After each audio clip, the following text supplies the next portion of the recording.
Every time you run an AI query or stream a 5G video, you're pulling computing power from a massively expanding system.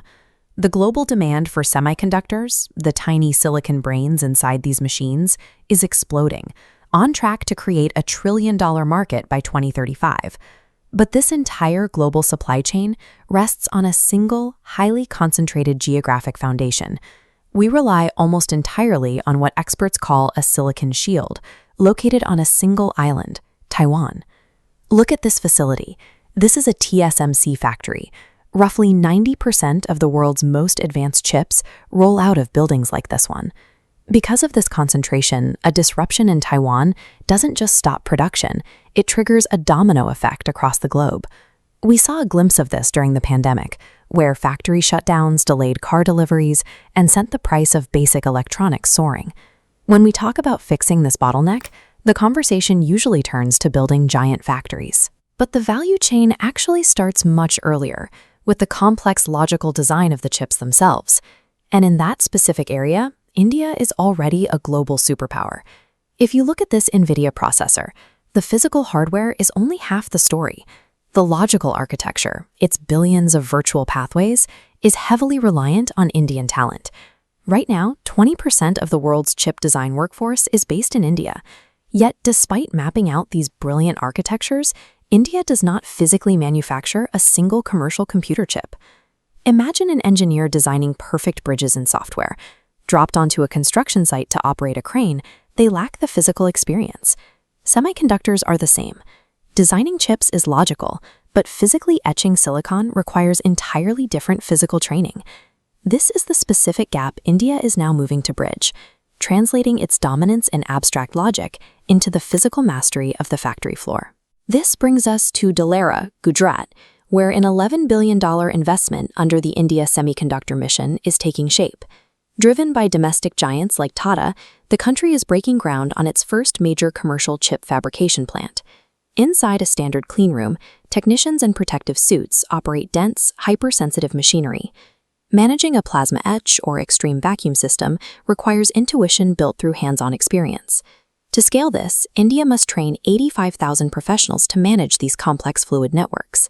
You can pour billions into concrete and steel, but a factory is only as effective as the specialized skills of the workforce running it.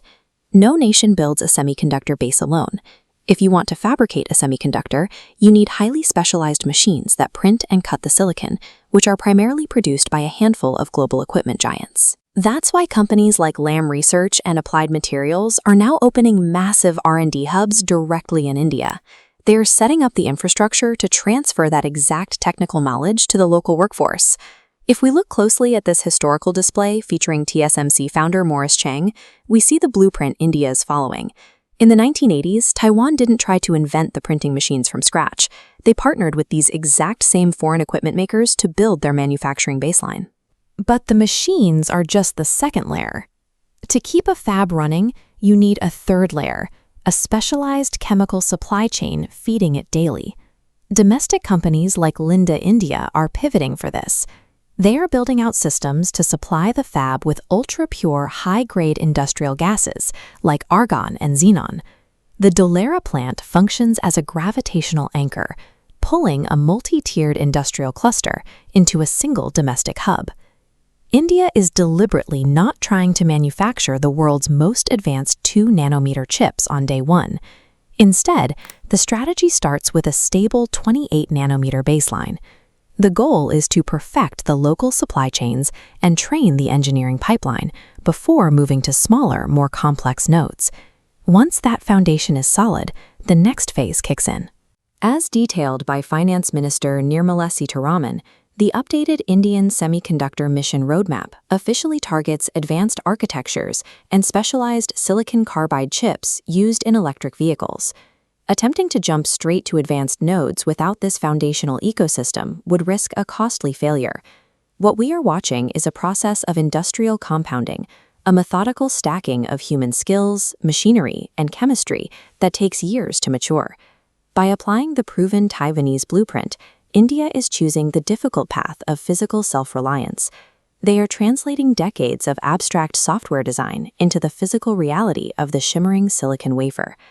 Currently, India imports around 50 million semiconductor chips every single day. The current mission is designed to address this dependency by building the capacity to create them domestically. In the 21st century, global power won't simply belong to the nations that design the future. It will belong to the nations capable of